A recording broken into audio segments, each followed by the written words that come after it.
Bismillahirrahmanirrahim. Alhamdulillahi rabbil alamin. Wassalatu wassalamu ala rasuli rabbil alamin. Nabiyyina wa habibina wa qudwatina Muhammad ibn Abdullah wa ala alihi wa sahbihi wa man sar ala nahjihi wa ihtada bihadihi wa istanna bisunnati ila yaumiddin. Amma ba'du. Muslimin dan muslimat, para jemaah, para pelajar sekalian, Assalamualaikum warahmatullahi wabarakatuh. Alhamdulillah, kita panjatkan kesyukuran kepada Allah Azza wa Jalla kerana dapat meneruskan pengajian kita dalam tafsir surah Al-Ahzab. Surah Al-Ahzab, surah yang ke-33, juzuk yang ke-21. Sambungan kita pada kali ini ayat 25, 26 dan 27, iaitulah kisah natijah. Natijah ni maknanya kesan daripada peperangan Ahzab. Apa jadi? Puak-puak kafir balik ke tangan kosong. Tidak ada orang yang mereka boleh tawan. Tidak ada sahabat Nabi SAW yang boleh ditangkap ataupun dibunuh. Bahkan beberapa hari mereka mengepung Madinah itu, terpaksa balik hampa dengan penuh kekecewaan kerana Allah kata lam yanalu khaira, tak ada apa yang mereka dapat. Kita kata alhamdulillah bagi pihak kita. Kemudian ayat ini juga akan menceritakan kepada kita pembelotan Yahudi Bani Quraizah. Apakah tindakan hukuman yang akan dijatuhkan ke atas mereka. Dan janji Allah Azza wa Jalla itu benar, bahawa selepas daripada peperangan Ahzab ini, Islam makin berkembang, tersebarnya penyebaran Islam makin luas, dan kita tengok nanti apakah yang akan terjadi. Maka para pelajar sekalian, itulah ayat yang kita akan baca di sini. Bagi jemaah yang ada tafsir pimpinan Ar-Rahman, Jawi, muka surat 909. 909. Alhamdulillah. Mari kita baca ayat, kemudian kita pergi kepada huraiannya. Ayat 909, muka surat 909, ayat 25, 26 dan 27. A'udzu billahis samii'il 'aliim minasy syaithaanir rajiim. وَرَدَّ اللَّهُ الَّذِينَ كَفَرُوا بِغَيْظِهِمْ لَمْ يَنَالُوا خَيْرًا وَكَفَى اللَّهُ الْمُؤْمِنِينَ الْقِتَالَ وَكَانَ اللَّهُ قَوِيًّا عَزِيزًا. وَأَنزَلَ الَّذِينَ ظَاهَرُوهُم مِّنْ أَهْلِ الْكِتَابِ مِنْ صَيَاصِيهِمْ وَقَذَفَ فِي قُلُوبِهِمُ الرُّعْبَ فَرِيقًا تَقْتُلُونَ وَتَأْسِرُونَ فَرِيقًا وأورثكم أرضهم وديارهم وأموالهم وأرضا لم تطئوها وكان الله على كل شيء قديرا. Alhamdulillah, ayat ini cukup melegakan kita. Setelah Madinah dikepung lebih daripada 20 hari, hampir sebulan dikepung, umat Islam duduk dalam keadaan diuji. Sebab bila dikepung tu maknanya bukan kepung biasa ni, kepungan tentera. Yang mereka duduk tunggu masa, ada lubang, lompat masuk. Dalam siri yang lepas, kita juga telah menceritakan bahawa peperangan Ahzab adalah pertolongan daripada Allah Azza wa Jalla. Bila Tuhan tolong, puak kafir pun tak mikir nak timbus, nak buat jambatan ke atas parit tu, tak fikir. Bahkan Yahudi pula tak offer langsung. Tak kata ginilah, kita ranapkan sebahagian daripada kebun-kebun kami ni untuk tentera masuk. Bakhil buat Yahudi, bakhil. Munafik, bakhil. Kebun-kebun dia tak boleh diusik. Maka ruang terbuka telah dia ada parit. Nak serang masuk tak boleh. Maka dengan itu terlindunglah umat Islam daripada serangan puak-puak Ahzab, dan juga dari puak Yahudi belakang pun dia tak berani nak masuk juga.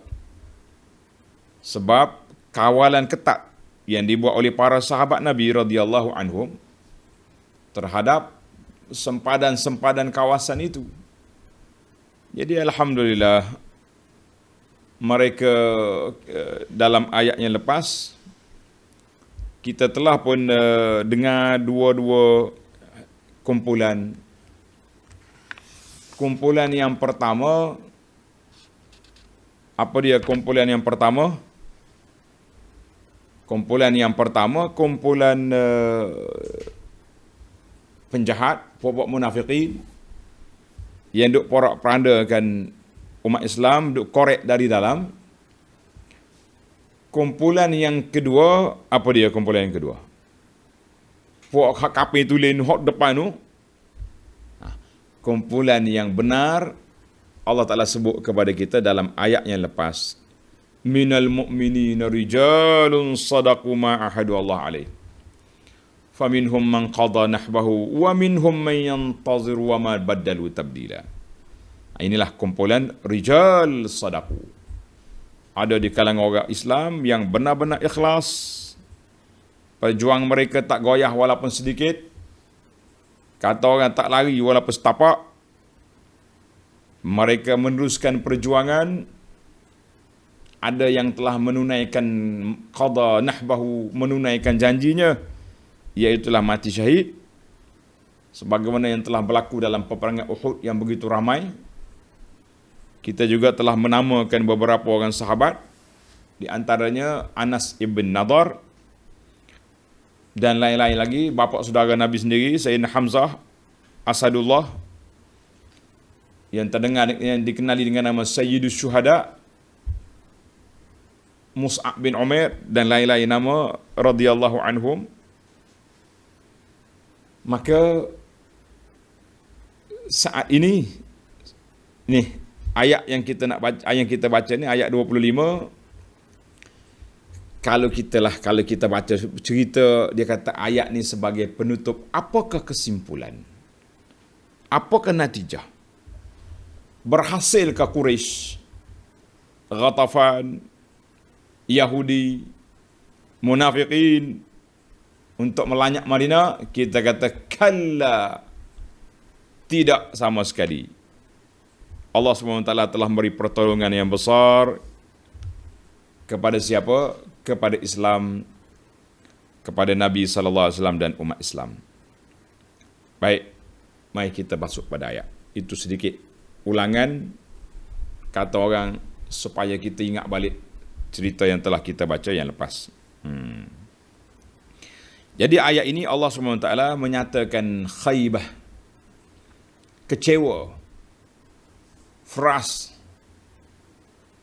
Kalau orang Kelantan kata nunginyo puak-puak kapi kuris. Sebab walaupun dia ramai, pakatannya nampak padu, tetapi tidak berjaya mengapa-apakan Rasulullah sallallahu alaihi wasallam dan para sahabat. Bahkan nak masuk Madinah pun tidak masuk. Maka itulah gambaran kekecewaan. Mari kita tengok ayat. Kita baca ayat dulu, kemudian kita pergi kepada huraian, kemudian kita mengutip fawaid daripada 3 ayat yang kita baca ini. Allahu Akbar.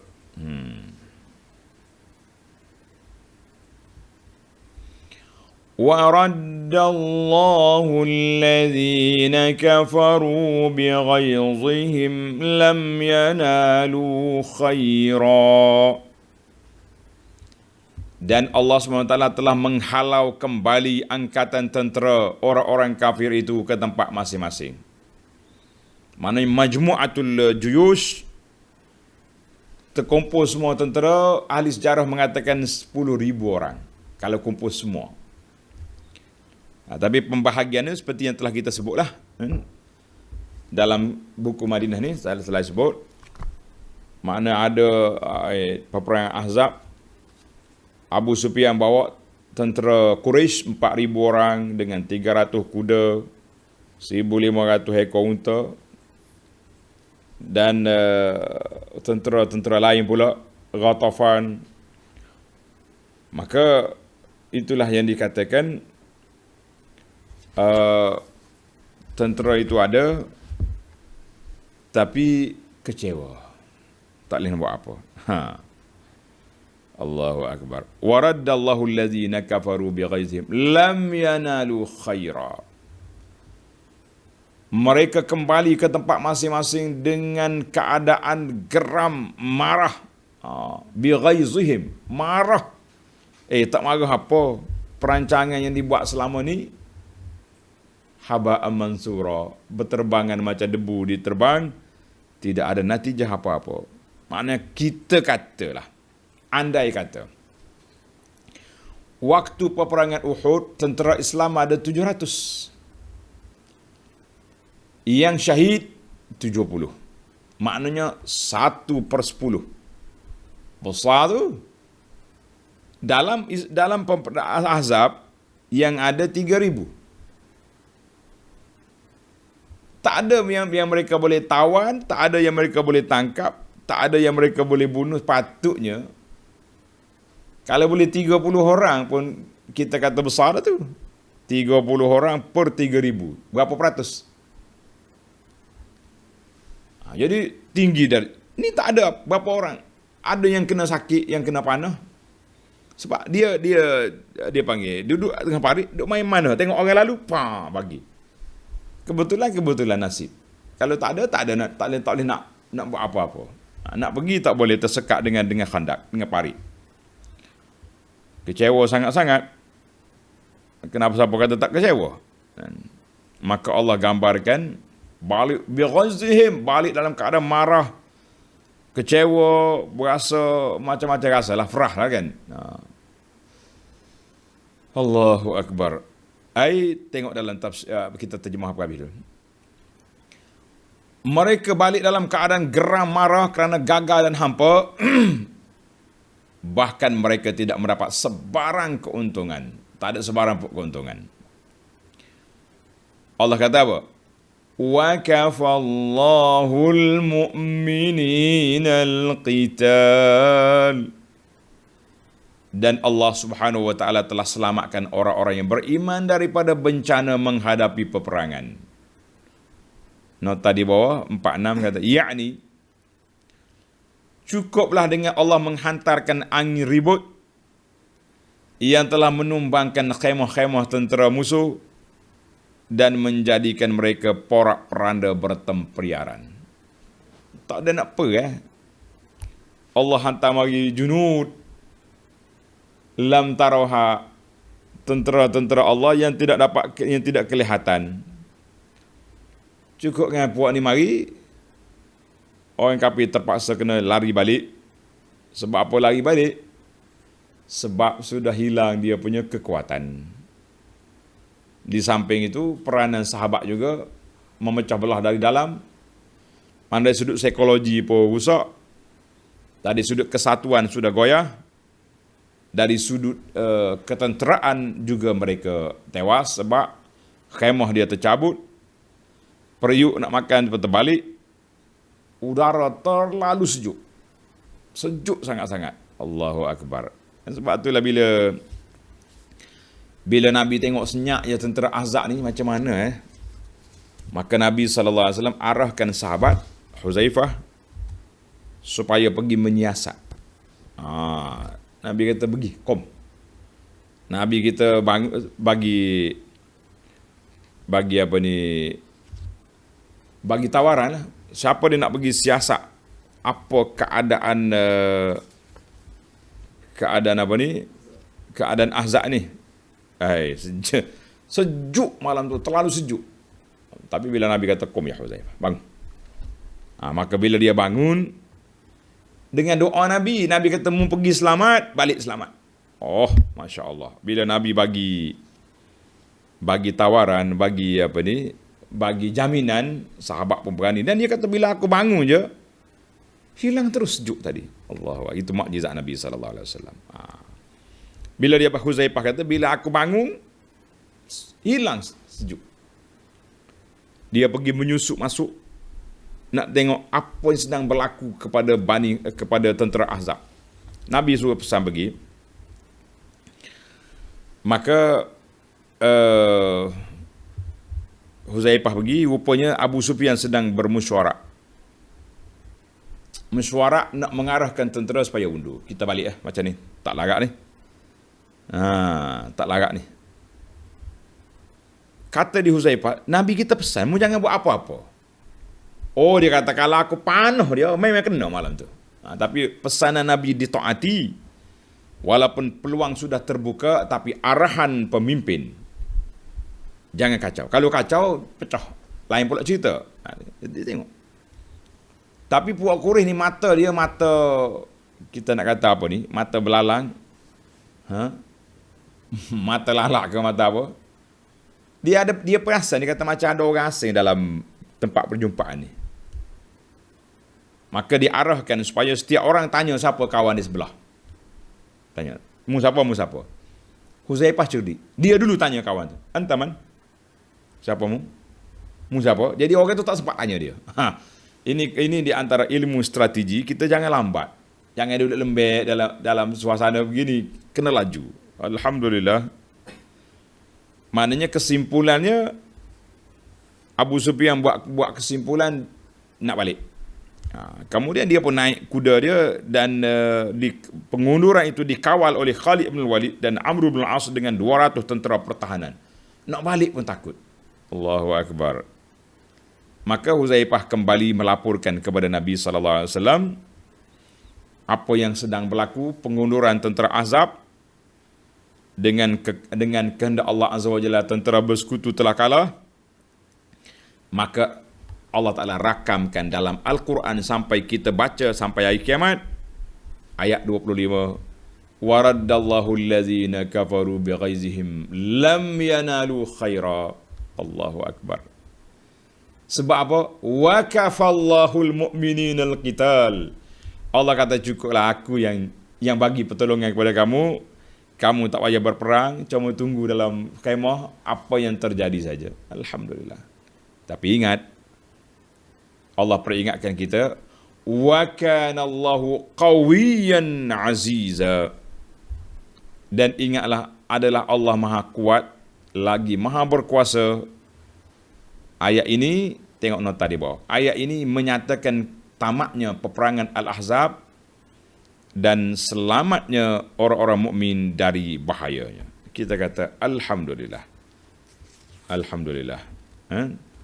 Jadi ini di antara kisah yang telah kita dengar secara ringkasnya ada dalam kitab kita ni, Madinah Munawwarah, kelebihan dan sejarah. Baik, saya nak pergi kepada tafsir. Tu baru terjemahan sekali lalu baru. Ni kita pergi tafsir pula. Dalam tafsir ni kata, waraddallahu allazina kafaru bighaizihim. Ai raddallahu junudal ahzab ila biladihim. Allah Ta'ala hantar balik tentera-tentera Ahzab, pasukan bersekutu, pakatan Quraisy dengan penuh perasaan marah, khaibin, kecewa, fras. Orang Kelantan kata apa tadi? Nungginya. Aha, bahasa main-main lah kan. Dia kata nungginya puak ni, tak boleh nak buat apa. Maknanya tidak tercapai cita-cita dan angan-angan. Setahun buat perancangan, setahun dia buat strategi, tapi bila sampai hari yang dicangka kemenangan, mereka kecewa. Sedangkan dia telah buat persiapan yang begitu besar, belanja yang begitu banyak, perjalanan pula jauh daripada Mekah ke Madinah, 8 hari, 10 hari perjalanan, penat, letih, kepung Madinah pula berapa lama, 20 hari lebih. Tiba-tiba kena balik gini ya, balik kosong ya, Allah. Macam mana tuan-tuan dan puan-puan boleh bayangkan kecewanya Quraisy. Kecewanya geng-geng tentera bersekutu. Paling malang, paling kecewa munafikin yang duduk menghasut orang pagi, petang, siang dan malam. Yang kecup perutnya siapa? Quraisy balik ke Mekah. Habislah cerita. Bani lain balik ke tempat dia. Yang kecup perutnya Yahudi Bani Quraizah, yang telah dihasut oleh penghasut-penghasut Huyai dan geng-geng dia supaya batal perjanjian dengan Nabi sallallahu alaihi wasallam. Waktu dia pergi jumpa sama-sama dia tu, dia kata hari ni hari gembira sebab kami akan beri sokongan penuh pada Muhyi Bani Quraizah. Kemudian kita akan lanyok Madinah. Muhammad tak ada lagi lepas pada ni. Yahudi ni tak percaya sebenarnya sama-sama dia. Tak boleh. Aku duduk Madinah. Aku ada perjanjian MOU dengan dia. Nanti kalau apa-apa jadi mulai balik, aku yang kena. Kita tengok ayat yang seterusnya. Apa jadi kepada Yahudi Bani Quraizah yang telah membatal perjanjian, khianati perjanjian. Pengkhianat akan dihukum. Pengkhianat tidak akan dibiarkan oleh Allah Azza wa Jalla. Kita tengok apa jadi. Baik, sebelum itu Allah gambarkan dalam Quran, lam yanalu khaira ay lam yan ayya khairin. Mereka tak dapat apa yang dia nak. Kemenangan tidak, nak rampas harta pun tak boleh, nak tawan orang Islam pun tak tertawan, nak bunuh pun tak terbunuh, tak ada orang boleh dibunuh. Bal raja'u khasirin, bahkan mereka balik kecewa. Orang dia adalah yang kena bunuh. Kan seorang Quraisy yang tunjuk gedebel tu. Gedebel ni bahasa Kelantan ni. Tuan-tuan kena kenal lah bahasa kita ni. Jadi puak-puak dia ni, puak-puak gedebel ni, dia cuba nak melompat. Nak lompat apa? Cuba nak lompat parit. Nama dia Amru bin Abdul Wud. Amru bin Abdul Wud, dia cuba nak lompat. Ikrimah bin Abi Jahal, Dirar bin Al-Khattab, Hubairah bin Abi Wahab dan Naufal bin Amla berjaya serang masuk dalam kawasan Islam. Boleh. Maka mereka disekat oleh Sayyidina Ali dan para sahabat yang lain. Dia panggil mubarazah, berlawan dulu. Sebab biasanya nak orang panggil nak panas enjin. Nak panaskan enjin supaya naik semangat, naik kata orang. Untuk berlawan, maka dia ada mubarazah. Dia mari. Bila Ali nak sekat Amru, dia kata, Ali, mu ni aku tak maulah bunuh awak. Mu orang muda, aku ni kawan ayahmu. Ali kata tak apa, mu tak mau bunuh aku, tapi aku nak bunuhmu. Ini peperangan. Dalam peperangan orang tak main sensitivity, tak main sentimen kawan lah. Ini peperangan. Peperangan kalam jiddi. Kalam silah, kalam senjata, orang tak main cakap lembek-lembek macam tu. Tak apalah Ali, kalau mu nak juga kita lawan. Maka Ali alhamdulillah dapat bunuh dia. Kemudian Az-Zubair bin Awam membunuh Naufal. Yang lain-lain itu lompat lagi. Alhamdulillah. Kita kata peperangan ini besar, kesan dia pun besar juga. Lam yanalu khaira. Allah kata apa? Wa kafallahul mu'mininal qital. Cukup Allah beri pertolongan, orang Islam tak payah berperang. Tunggu kat itu je. Ai wa arahallahu al-mu'minin min qital. Allah Taala bagi rehat. Mu duduk dalam kemah. Biar aku selesaikan masalah puak kafir ni. Allahu akbar. Hadis an Abdullah bin Abi Aufa radhiyallahu anhuma qala da'a Rasulullah sallallahu alaihi wasallam yaum al-ahzab 'ala al-musyrikin. Nabi kita berdoa minta pertolongan Allah Ta'ala untuk mengalahkan tentera Ahzab yang kafir ini dengan doa dia yang masyhur. Doa ni ada, kalau kita tengok kita rasa takut pada musuh, kita doa ni. Dalam kitab kita Perisai Muslim ni ada doa ketika takut pada musuh. Apa kita baca? Ikut belakang tuan-tuan. Allahumma munzilal kitab sari'al hisab Allahumma hzimil ahzab Allahumma hzimhum wa zalzilhum. Pendek Nabi tak payah panjang-panjang doa dia. Dia doa orang mustajab ni cepat. Allahumma munzilal kitab. Ya Allah, Tuhan yang menurunkan Alkitab. Kitab mana? Kitab Quran ni.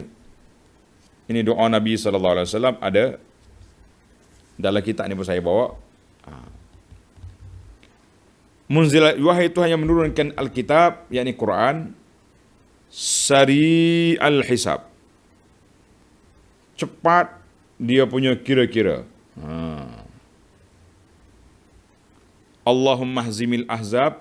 Ya Allah, kalahkanlah tentera Ahzab ini. Kalahkan tentera Ahzab. Allahumma hzimhum wa zalzilhum. Ya Allah, kalahkan mereka, goncangkan kedudukan mereka. Hadis ini sahih diriwayat oleh Imam Bukhari dan Muslim. Jadi kita kata alhamdulillah. Kalau kita takut pada musuh, baca doa ni. Allahumma munzilal kitab wa mujriyas sahab. Ada riwayat lain lagi kata. Sari al-hisab dalam riwayat ni. Banyak riwayat. Ini riwayat Bukhari nombor 2933. Ihzimil ahzab Allahumma hzimhum wa zalzilhum. Jadi kita doa waktu kita ketakutan, waktu Islam diancam, kita doa kepada orang-orang kafir. Jangan doa sama kita susah macam ni. Kadang-kadang kita ni dengan polis pun kita buat nyaya. Lalu kat polis baca doa Ahzab kah, baca doa apa ni, wa ja'alna bain aydihim saddam. Jangan. Sahabat kita polis tu dia menjalankan tugas. Jangan pula engkau pergi doa macam-macam. Ni ada setengah orang ni ada video dia ajar doa yang pelik-pelik. Habis kalau kita tak nampak dia pula langgar kita. Jadi kita nak doa biar kena pada orang, biar kena pada tempat. Mereka bukan musuh. Mereka menjaga keselamatan. Jangan ajar benda yang ajaib kepada masyarakat. Tidak baik. Orang salah guna doa ni. Doa untuk musuh, pergi doa kepada kawan-kawan kita yang bertugas. Dia tugas nak jaga keselamatan, kita pergi doa kebinasaan. Kenapa? Kena hati-hati. Sama juga dengan kita doa kepada satu negara contohnya. Tak boleh sebab dalam negara tu ada umat Islam. Jadi kalau nak doa spesifik kepada orang tu. Macam kita kata doa, ya Allah hancurkanlah, binasalah Yahudi yang merampas, Yahudi yang zalim, yang khianat. Jadi kita fokus. Ada Yahudi tak masih campur orang pun. Dia Yahudi. Jadi kalau kita angkat borong itu nanya kepada orang. Jadi kita kena sebut. Nak doa khas kepada kumpulan yang jahat itu. Itu bolehlah. Tapi jangan umum, jangan angkat borong kata orang. Ini bahaya. Itu dia panggil fiqh doa tu, kena ada fiqh doa. Jangan suka-suka buat ini. Baik. Hadis yang kedua dalam bab ini. Wa an Abdullah bin Umar radhiyallahu anhuma anna Rasulullah sallallahu alaihi wasallam kana idza qafala min ghazwin au hajjin au umratin. Dengar ni tuan-tuan. Nabi kita sallallahu alaihi wasallam apabila pulang daripada musafir, qafala bermakna raja'. Bila dia balik daripada musafir, sama ada peperangan ke, haji ke, umrah ke, yukabbiru ala kulli syarafin. Nabi kita bila naik tempat tinggi, Nabi kita kata Allahu Akbar, Allahu Akbar, Allahu Akbar 3 kali. Kemudian dia baca doa ni. Ikutlah tuan-tuan. Doa ni ada. Cari dalam perisai Muslim, doa kembali daripada musafir. Tengok. Mudah sekali dengan handphone kita tekannya. Musafir, balik daripada musafir. Keluar doa ni. Nombor berapa? Coba tuan-tuan carilah. Dalam buku perisai itu ada. Nabi kita bila naik tempat tinggi, Nabi kita bertakbir. Takbir bukannya kuat. Biasa je. Allahu Akbar, Allahu Akbar, Allahu Akbar. Ikut semua kita kata. La ilaha illallah wahdahu la syarika lah. Lahul mulku wa lahul hamdu wa huwa ala kulli syai'in qadir. Aibun, taibun, abidun, li rabbina hamidun. Sadaqallahu wa'dah wa nasara 'abdah wa hazamal ahzaba wahdah. Yang kita naknya dalam doa balik musafir pun Nabi sebut lagi. Sebab pertolongan Allah Azza wa Jalla dalam peperangan Ahzab sangat besar. Nampak sangat nikmat Allah Ta'ala tu anugerah besar. Sebab itu Allah ungkit di sini, wa kafallahul mu'mininal qital. Murihak ya orang mukmin. Aku yang bagi pertolongan buat kerja. Hantar angin, hantar malaikat, campak dalam hati pokok kafir, rasa gerun, rasa takut, rasa tak terfikir nak serang secara besar-besaran. Kalau dia masuk semua sekali, habis ya. Tapi dah Allah Ta'ala tutup hati dia macam tu. Wa kafallahul mu'mininal qital. Tuhan sendiri bagi tahu cukup. Allah Ta'ala jaga kamu tak payah berperang. Masya Allah. Satu lagi hadis yang menyebut tentang doa Ahzab. Doa ni tuan-tuan pepandang. Wa fi hadis hajjatul wada', ketika hadis hajjatul wada', qala Jabir radhiyallahu anhu, falamma dana minas safa. Dengar ni tuan-tuan yang pergi haji, pergi umrah ni. Yang pergi haji, pergi umrah, kita baca doa ni. Coba tengok muka surat berapa dalam ni. Iaitulah doa ketika di atas bukit Safa. Nabi kata apa? Dia baca, Inna safa wal marwata min sya'airillah. Abda'u bima bada Allah bihi. Bila naik atas Safa, Nabi kita menghadap ke arah kiblat, ke arah Kaabah. Dia puji Allah. Alhamdulillah. Allahu Akbar. Allahu Akbar. Allahu Akbar. Bertakbir. Kemudian Nabi baca doa ni. La ilaha illallah wahdahu la syarika lah. Lahul mulku wa lahul hamdu wa huwa ala kulli syai'in qadir. La ilaha illallah wahdah anjaza wa'dah wa nasara 'abdah wa hazamal ahzaba wahdah. Kemudian Nabi kita berdoa panjang, barulah dia pergi sa'i. Saya tengok dalam buku doa ada sebahagiannya tak ajar pun doa ni. Suruh jemaah apa ni lambai Kaabah. Allahu Akbar, Allahu Akbar. La, sunnah bukan lambai.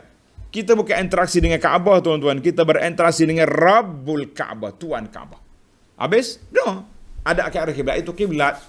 Kita paling ke arah Kaabah, kita berdoa. Baca doa ni dulu. La ilaha illallah wahdahu. Kita puji Allah Ta'ala, kita puji Allah SWT. Kemudian kita jangan lupa teringat balik kepada La ilaha illallah wahdah anjaza wa'dah, yang telah menunaikan janjinya. Wa nasara abda, telah memberi pertolongan pada hambanya. Wa hazamal ahzaba wahdah, Allah Ta'ala yang telah menghancurkan, mengalahkan tentera Ahzab, dia seorangnya. Kemudian kita berdoa. Jadi katanya muka surat 219, dan doa di atas Bukit Marwah, Bukit Safa, Bukit Marwah. Jadi alhamdulillah para jemaah sekalian, ni baca doa. Muka surat 219. Jadi buku perisai ni dia ada belakang. Di nak Mekah pun ada, nak musafir pun ada. Satu lagi, biasa orang baca doa ni bila pada takbir hari raya. La ilaha illallah wahdah sadaqa wa'dah wa hazamal ahzaba wahdah. Menangis-nangis kita malam raya baca. Tapi kita tak menghayati juga pertolongan Allah Azza wa Jalla. Malam raya takbir, pagi raya buat apa ni? Buat majlis-majlis maksiat. Na'udzubillah min ghadabillah. Ingatlah tuan-tuan dan puan-puan, ini Ahzab ni besar sehingga kan Nabi sallallahu alaihi wasallam baca sentiasa. Doa pada hari Ahzab tu tak apalah. Kemudian balik musafir, dia baca lagi. Aibun taibun sadaqallahu wahdah wa nasara abda wa hazamal. Mana peristiwa Ahzab ni diungkit sentiasa. Waktu pergi sa'i Safa Marwah, haji umrah, wa hazamal ahzaba wahdah. Raya wa hazamal ahzaba wahdah. Kita kata Masya Allah, tabarakallah. Semua ada. Maka Ahzab itu besar. Sebab apa besar? Sebab kita sudah dapat menghayati peristiwa yang besar. Alhamdulillah. Baik, panjang pula kita di sini. Di akhir ayat Allah kata apa? Wa kana Allahu, hadis Hajjatul Wada' tadi diriwayat oleh Imam Muslim. Riwayat Imam Muslim nombor 1218. Nombor 1218. Wa kana Allahu qawiyyan aziza. Allah Ta'ala bersifat dengan sifat dia azali lagi, bersifat dengan qawi, kuat, boleh memberi pertolongan kepada hamba dia, boleh menghancurkan segala musuh-musuhnya. Aziz mana maha gagah, maha perkasa. Allahu akbar. Tuhan bagi dua sifat ini. Kenapa? Sebab dia kata waqafallahu minal kita. Cukuplah aku yang beri pertolongan. Sifat akunya qawiyan aziza. Allahu akbar. Kita kalau kita iltija ila Allah, kita iltija ila Allah, kembali kepada Allah, mana kita kembali kepada ruknin syadid, kepada sudut yang paling kuat. Karena itu dalam siri yang lepas Ana dah sebut, menjadi kewajipan kepada kita para pelajar sekalian, muslimin dan muslimat, beramalah dengan sunnah Nabi sallallahu alaihi wasallam. Nak tidur, Nabi dah ajar. Dalam perisai Muslim sudah ada. Jangan duk main nak tidur, pergi cari bismillah, hantar ke orang tu, hantar ke orang ni, hantar ke siapa awak? Iltija ilallah, kita tidur dengan tauhid yang murni. Bangun tidur nak keluar rumah, ada pula doa baca berkeluar rumah. Bukan doa pergi minta bantuan tu ayah tu ayah ni. Jangan. Ada dalam kitab, saya tak nafi. Semua benda ada dalam kitab. Tetapi yang kita nak, semua amalan kita biar daripada sunnah. Bagus betul. Adalah kitab ni ustaz. Kalau kira dalam kitab semua ada. Ilmu apa atas dunia ni ada belaka? Jadi kalau kita kata kitab tu kitab lah, tapi yang kita naknya sandaran kepada kitab tu di mana? Kalau kitab ni bersandar kepada Quran, bersandar kepada hadis Nabi sallallahu alaihi wasallam, bersandarkan kepada huraian para ulama berdasarkan Quran dengan sunnah, kita kata wa fa biha wa ni'mat. Kalau tidak, tinggalkan. Yang sunnah banyak, kenapa pergi cari yang tidak sunnah? Allahu akbar. Tuan-tuan nak selamat. Nak selamat? Ya awaknya ikut sunnah Nabi sallallahu alaihi wasallam. Sebagaimana kita selalu ulang, kata ulama salaf, sunnah itu seperti bahtera Nabi Nuh. Siapa ni naik selamat, tak naik tenggelam. Na'udzubillah. Baik, tamaklah kita episod perang Ahzab. Oh, dia kata Abu Anas kata nak cerita panjang tak boleh lah cerita. Kita kena buat satu ceramah khas. Cerita perang Ahzab. Tuan-tuan nak baca panjang sikit je. Tengok dalam kitab Ar-Rahiqil Makhtum. Nak baca panjang lagi, banyak lagi kitab-kitab lain yang ditulis khas tentang peristiwa Ahzab. Baik, sekarang ini kita pindah kepada ayat 26. Saya sebenarnya rasa susah hati nak pindah ayat ni sebab banyak lagi cerita azab yang belum dimaklumkan. Tapi kita kata alhamdulillah, bolehlah tuan-tuan dah dengar sebahagian kecil daripadanya. Kemudian untuk menggalakkan para jemaah sekalian mencari kitab yang terbaik lah untuk kita sini, cari kitab Ar-Rahiq Al-Makhtum. Ar-Rahiq Al-Makhtum. Penerbit dakwah Qona ni, yang terbit Perisai Muslim ni, dia keluar baru. Ar-Rahiq Al-Makhtum, cetakan baru. Saya nanti kita tengok, kalau cantik saya recommend. Kalau tidak, ambil terjemahan yang sudah ada, yang diterbit oleh Yadim tu. Itu di antara yang terbaik setakat yang ada. Yang lain-lain tu wallahu alam. Ana akan bagi review apa yang kita tengok, yang kita baca. Alhamdulillah. Saya sebenarnya banyak juga nak maklum pada tuan-tuan kitab ni. Tapi bila kita tengok kitab ni cetakan tak baik, kita nak komen, takut nanya ke penerbit. Tapi kalau orang tanya, saya akan jawab. Tak baik, kita tak jawab. Banyak dah kitab-kitab yang nak mengajar sangat mengecewakan dari sudut terjemahan. Baik, sekarang ini kita berpindah kepada apa jadi kepada pembelot besar negara, iaitulah Yahudi Bani Quraizah. Yahudi Bani Quraizah. Saya bagi sinopsis sebelum kita masuk ayat 26 supaya tuan-tuan nampak. Huyai bin Akhtab, bapa Yahudi yang pengkhianat besar yang daripada Bani Nadir yang telah dihalau keluar daripada Madinah. Dia datang senyap-senyap berunding dengan puak-puak Yahudi Bani Quraizah. Bani Quraizah ni Yahudi yang terakhir. Ni dalam buku ni saya cerita tentang Yahudi di Madinah. Tuan-tuan boleh tengok. Yang pertama sekali, Yahudi yang mula-mula sekali kena apa ni, yang khianat, nama dia Bani Qaynuqa. Bani Qaynuqa. Nama dia Qaynuqa. Yahudi lah, pokok Yahudi. Dia ada Bani Qaynuqa. Kemudian Bani Nadir. Kemudian yang terakhir sekali Bani Quraizah. Bani Quraizah dah dia tinggal satu kumpulan je lagi. Tapi dikhianati oleh Huyai bin Akhtab sehingga mereka sanggup batal perjanjian, menjadi duri dalam daging. Allah Ta'ala gambarkan dari awal ayat dulu. Izja'ukum min fawqikum wa min asfala minkum. Fawq daripada atas Madinah tu. Siapa? Yahudi. Daripada bawah kafir Quraisy dengan geng-geng dia.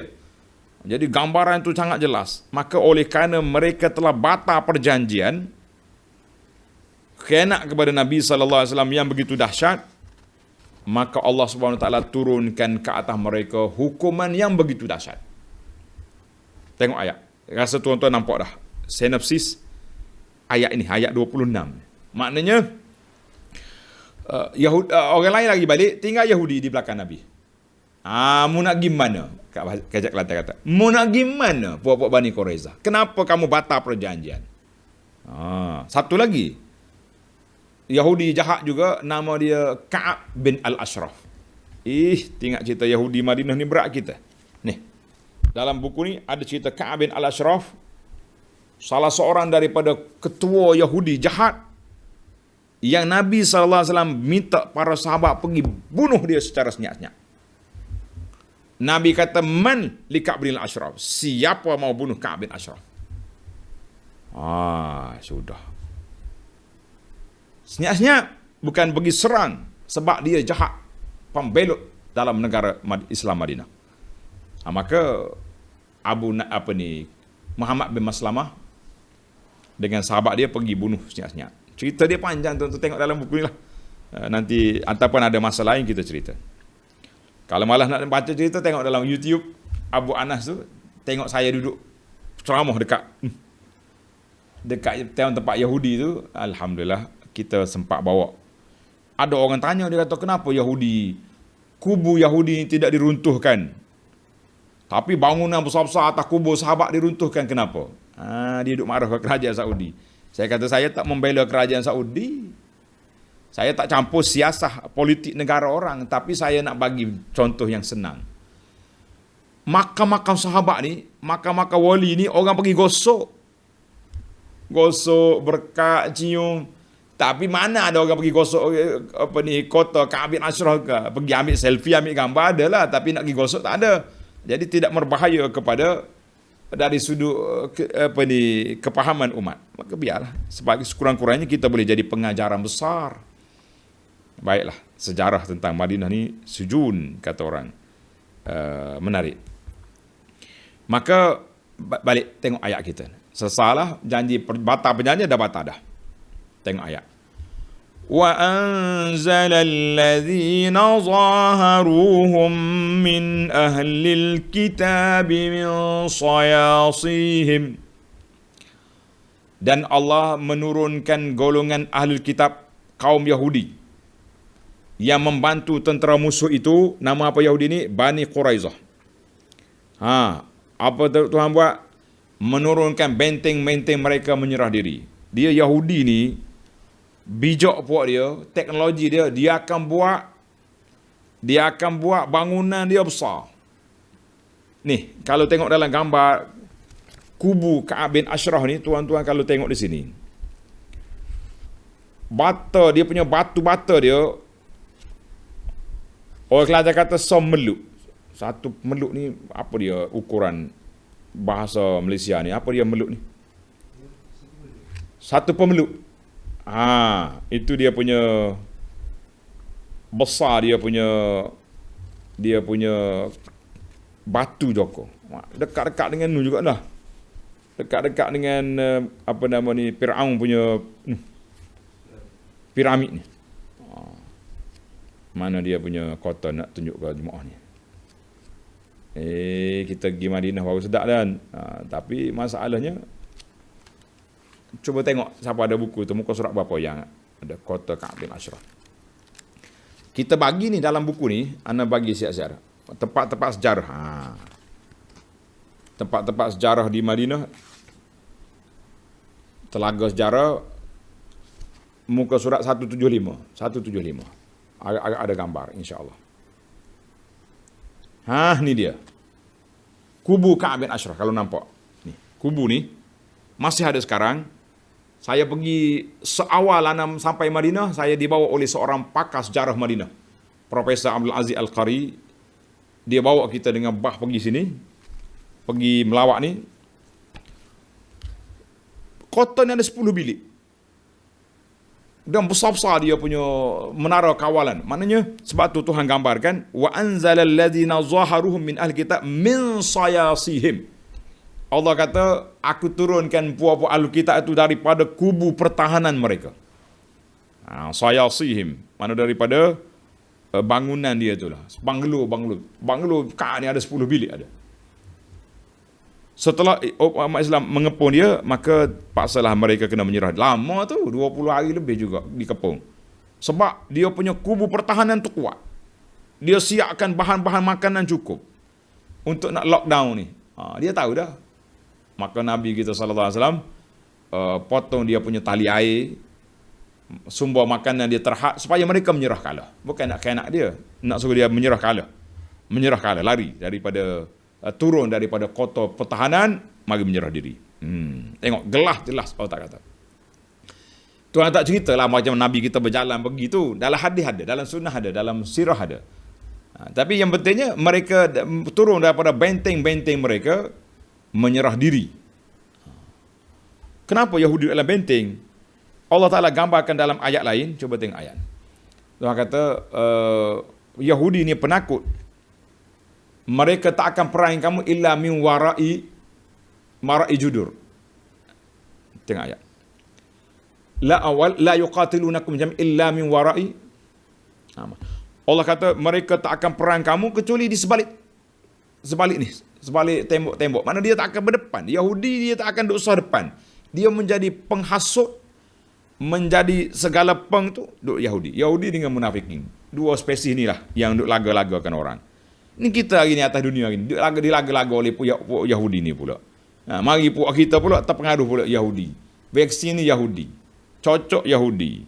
Siapa dia ikut ini jadi pengaruh Yahudi. Awak pula mengyahudikan habis orang pula. Jangan. Biar Yahudi awak kerja. Kita sama Islam bersatu kita ni. Umat Islam bersatu. Kuatkan kedudukan kita. Ni dak dia pula jadi duduk balas sama kita.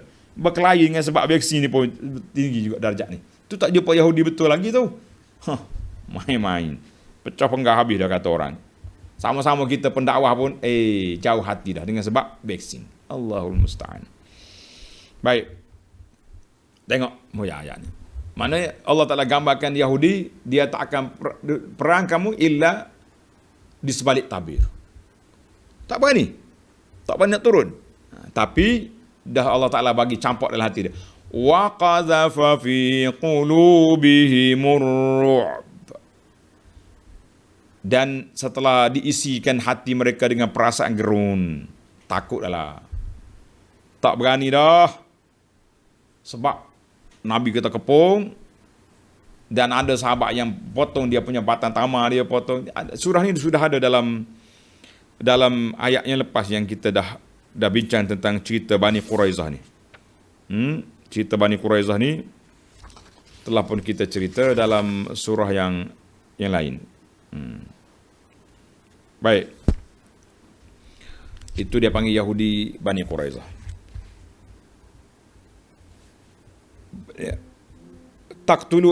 Fariqan taqtulun. Allah tengok ayat. Tuhan kata fariqan taqtulun, lalu mereka diadili dan dijatuhkan hukuman, sebahagian di antaranya kamu bunuh dan sebahagian lagi kamu apa? Kamu tawan. Sebahagiannya kena bunuh, sebahagiannya kena tawan. Allahu akbar. Tengok nota di bawah. Dia kata apa ni? Panjang nota ni. Contoh tengok tafsir pimpinan ada nota 1448. Ayat ini serta ayat yang berikutnya menyatakan keburukan akibat sepuak dari kaum Yahudi, iaitulah Bani Quraizah, dan keuntungan yang didapati oleh orang-orang Islam dari kekalahan puak itu. Kaum Yahudi di Madinah terdiri dari 3 puak. 2 puak di antaranya iaitulah Bani Qainuqa. Tengok, baca betul-betul. Qainuqa dan Banu Nadir telah diusir keluar dari Madinah pada masa yang lalu disebabkan perbuatan khianat yang mereka lakukan. Saya tak sebutlah khianat itu, panjang pula. Dalam ayat ini dan ayat yang berikutnya, Allah Ta'ala menerangkan perihal kaum Yahudi Bani Quraizah, puak yang ketiga, yang telah belot berpihak pada musuh. Oleh kerana mereka berlaku khianat, maka mereka telah dikepung oleh tentera Islam berapa hari, 20 hari lebih, lalu mereka menyerah diri. Setelah diadili, maka mereka dikenakan hukuman yang sepadan dengan jenayah mereka, iaitu orang-orang lelaki dibunuh, manakala orang perempuan dan kanak-kanak ditawan dan harta bendanya dijadikan rampasan perang. Baik, macam mana cerita dia? Tengok dalam tafsir. Itu baru terjemahan sedikit huraian. Jadi mereka ni keluar daripada kubu pertahanan dan ditawan oleh orang Islam. Cerita dianya, hadis ni sahih. Dalam Bukhari ada, dalam Muslim ada. Dalam kitab sirah ada. An Aisyah radhiyallahu anha qalat, usiba Sa'dun yaumal Khandaq. Sa'ad bin Mu'az. Sa'ad bin Mu'az ni kena tangan dia, kena panah. Tak tahu macam mana dia jalan, kena panah. Tapi walaupun kena di tangan, kesan dia tu membawa kepada, orang panggil Kelantan kata borak ni maknanya berterusan sakit. Baik. Selesai daripada peperangan Ahzab, Nabi SAW buat khaimah dia di masjid. Mana tempat dekat masjid tu, buat macam hospital, klinik itu. Senang Nabi nak ziarah, sahabat nak ziarah. Selesai, Nabi kita balik rumah dia, letak senjata, faghtasala, Nabi kita mandi. Yalah penat ni, mandi. Fa'atahu Jibril. Tiba-tiba Jibril datang. Tuan-tuan yang pergi Madinah, Kita pergi ke masjid lama dekat dengan makam Nabi tu, dia tulis Babu Jibril. Pintu tu pintu Jibril masuk. Mari jumpa Nabi. Fa'atahu Jibril wa huwa yanfudu ra'sahu minal ghubar. Allahu akbar. Detail hadis ni. Jibril datang, dia duk, kata orang macam giling kepala itu. Duk buang debu di kepala dia, debu peperangan tadi, belum buang lagi. Dia pun tanya, "Ya Rasulullah, wada'ta silah?" Rasulullah dah letak senjata. Nampak mandi siap ada saya ni, tengok ni. Berdebu lagi ni. Jibril kata, "Wallahi ma wada'na." Kami belum lagi tutup, belum lagi letak senjata. Sudah. Habis, apa yang aku nak buat? Nabi tanya Jibril, "Ukhruj ilaihim." Keluar, pergi ke Bani Quraizah. Yahudi yang belok perjanjian itu. Maka di situlah timbulnya hadis Nabi SAW bersabda, jangan solat asar pada hari ini, la yusalliyanna al-asra illa fi Bani Quraizah. Jangan solat asar hari ini kecuali di Bani Quraizah. Allahu Akbar. Maka di situlah para sahabat angkat senjata, berangkat pergi ke Bani Quraizah. Tak jauh Bani Quraizah ni, dekat ya. Dia lepas pada Masjid Quba tu atas sikit. Bani Quraizah ni. Kalau nak pergi sekarang ni, ada ke tidak lagi masjid dia tu. Jadi sahabat ni berjalan-berjalan dekat dengan nak maghrib. Nak maghrib dah ni. Nak maghrib dah ni. Ada kata, kita tak solat asar lagi. Solat dulu. Ada sahabat kata, tak. Nabi kata, jangan solat asar di Bani Quraizah. Kami jalan terus. Walaupun lepas maghrib, kita akan solat asar di sana. Qadha. Tengok, bermulanya berlakunya punca khilaf di kalangan ulama ini sebab khilaf memahami nas. Yang kumpulan yang pertama kata, memang Nabi suruh pergi solat asar di Bani Quraizah, tapi dah tak sampai maghrib dah ni, kami solat di sini. Sekumpulan lagi kata, tak, kami nak solat di Bani Quraizah walaupun lepas maghrib, sebab arahan Nabi, la yusalliyan al-asra. Jangan solat asar di Bani Quraizah. Jadi dua-dua ni bila Nabi dapat tahu, Nabi tak menyalahkan mana-mana pihak. Itu di antara, jadi kita kata punca khilaf ulama yang alim, yang rabbani, yang faqih ni, jadi dia khilaf dengan kepahaman pada nas itu. Saya tulis sebuah nota kecil, mana buku tu? Nama dia Rahmat dalam Perbezaan. Orang lain buat buku adab berikhtilaf, saya tak mau. Saya nak rahmat dalam perbezaan. Sebab apa? Rahmat dalam perbezaan ni, berbeza itu satu rahmat. Kalau kita berbeza dengan ilmu. Kalau berbeza dengan nafsu, tak kena sikit ya. Label, tuduhan, buat senarai, macam-macam pangkah gambar, sudah ada. Itu nafsu punya. Yang betul-betul, kalau nak berkhilaf cara baik, cara ilmu, bincang sungguh-sungguh, kita kata boleh. Baik. Sesalah kita, akhirnya bila Nabi kita sahabat kepung Bani Quraizah berapa hari, mereka menyerah kalah. Turun daripada kota. Seperti dalam gambar yang disebut di sini. Baik. Maka Nabi pun tanya, berundinglah dengan puak Bani Quraizah ni. Mereka minta salah seorang daripada sahabat Nabi yang menjadi halif, partner dia dalam bisnes semasa jahiliah dulu, iaitulah Sa'ad bin Mu'az yang sedang sakit di mana? Di masjid. Dalam hospital. Saya nak cerita panjang di sini, harap-harap para pelajar sanggup sudi mendengar. Kalau nak lari, saya terhenti. Baik. Nabi SAW, Nabi kata tak apa. Kita terima permohonan mereka. Nak Sa'ad bin Mu'az menjadi hakim? Ya. Dia pun mari. Nabi kata pergi ambil Sa'ad, bawa dengan unta, letak atas ambulans zaman tu, bawa ke sini. Jadi sahabat ni pergi ambil Sa'ad bin Mu'az. Ambil, buat mari ke Bani Quraizah. Cerita ni bercampur dah ni dalam kitab sirah semua. Kalau saya nak baca riwayat jadi panjang. Jadi anak campur semua. Tuan-tuan baca dalam buku ni ada cerita. Kita pun bila saat sampai, Nabi kata, "Qumu ila sayyidikum." Bangun menghormati qadi. Jadi qadi di mana hakim. Nabi suruh bangun. Bukan semua orang kena bangun. Bangun supaya nampak dia nak jatuh hukum ni, biar nampak ada makanah, ada kehebatan. Jadi sahabat bangun hormat pada Sa'ad bin Mu'az walaupun dia sedang sakit. Sa'ad bin Sa'ad kata, ya Rasulullah kata, Sa'ad, mereka ni nak hukumanmu terhadap pembelutan yang dia buat ni, dia nak kamu yang jadi hakim, bukan Rasulullah sallallahu alaihi wasallam. Sa'ad kata tak apa. Sa'ad apa tanya? Kumpulan di sini.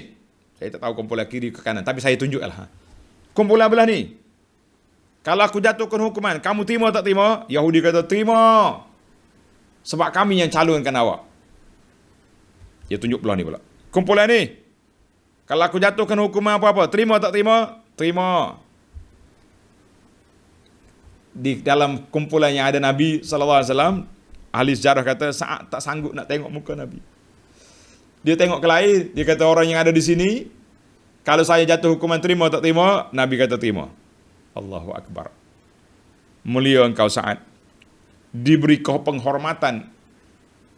Maka ketika Yahudi ingat ke Sa'ad ni partner dia, adalah rasa simpati, rasa kesihan belas, membela mereka. Rupanya Sa'ad ni seorang tokoh yang hebat. Sa'ad kata apa? Hukmi. Dengar ni, penghakiman. Oleh kerana kamu telah belok, kamu telah batal perjanjian, kamu kena sehingga kami ketakutan. Fa inni ahkumu fihimna an tuqtala al-muqatilatu. Hukuman aku, semua laki-laki yang ditawan ini dipancung semua sekali. Allahu Akbar. Wa antusbaz dzurriyyatu wan nisa. Perempuan, kanak-kanak ditawan sebagai hamba. Wa tuqsam al-amwal. Harta mereka dirampas dan dibahagikan sebagai harta rampasan perang. Bertompik Yahudi, Sa'ad, bukan ini tujuan kami minta mu. Aku minta kamu simpati, mu jatuh. Oh. Maka dalam kitab sejarah mengatakan, digalinya pari, maka dipancung semua sekali, di antara 600-700 orang semuanya dibunuh. Yahudi tak ada faedah lagi kita simpan dia di atas dunia. Fabatnul ardi khairum min zahriha, kata orang, duduk dalam tanah lebih baik daripada duduk di atas muka bumi. Pokok-pokokmu ni.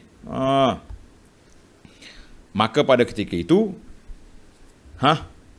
Nabi SAW telah memberi satu respon.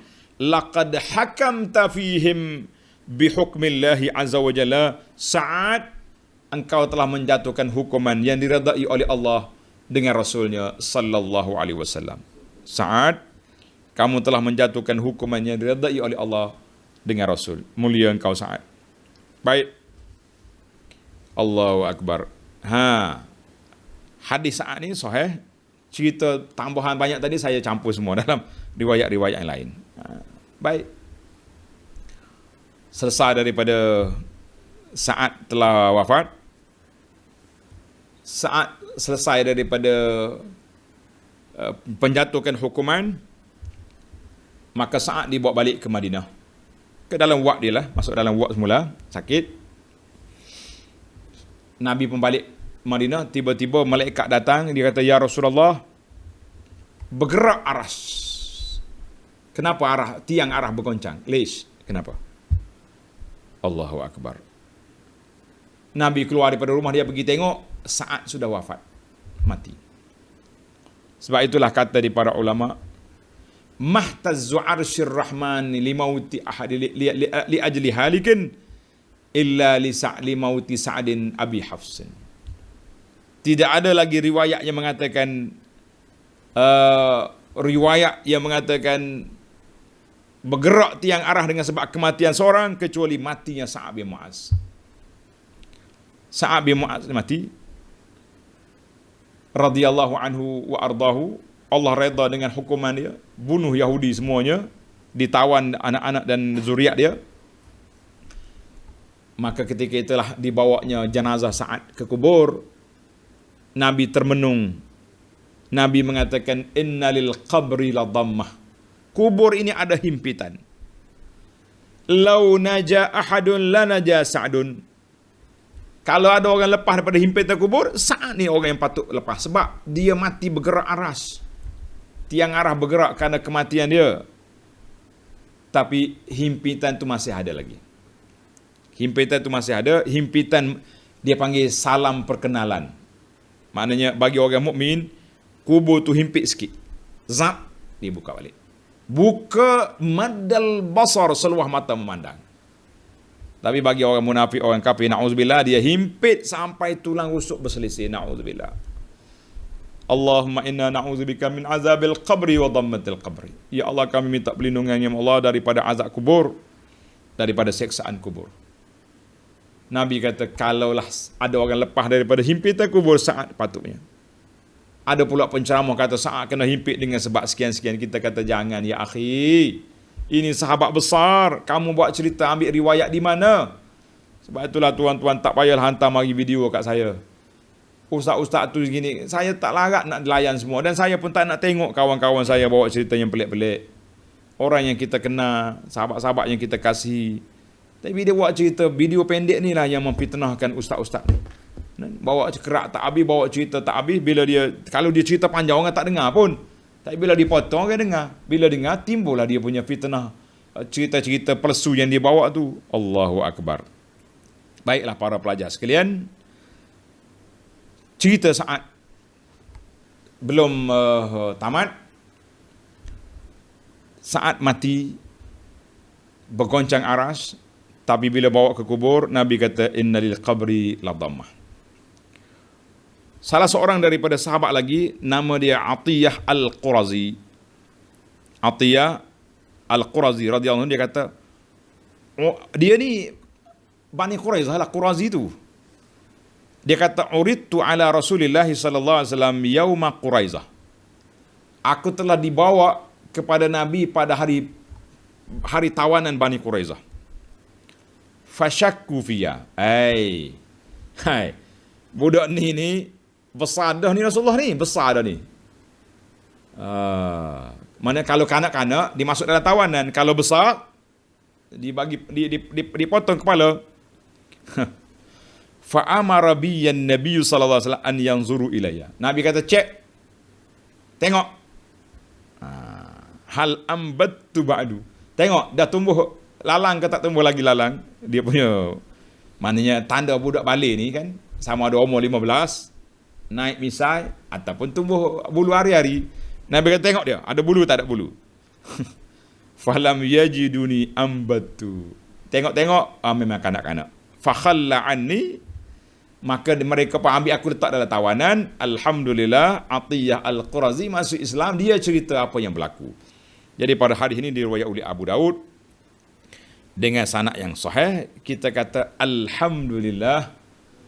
Alhamdulillah. Oleh kerana cerita ni panjang, saya tak boleh masuk kepada ayat yang ke-27. Jadi kita break setakat ni.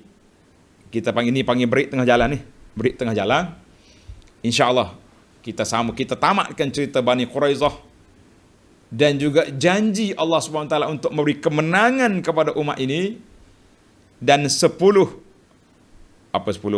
faedah kita tunda kepada CD yang akan datang, insya-Allah. Subhanakallahumma bihamdika asyhadu an la ilaha illa anta astaghfiruka wa atubu ilaik. Wa sallallahu ala sayyidina Muhammadin wa ala alihi wa sahbihi ajma'in walhamdulillahi rabbil alamin. Wassalamu alaikum warahmatullahi wabarakatuh.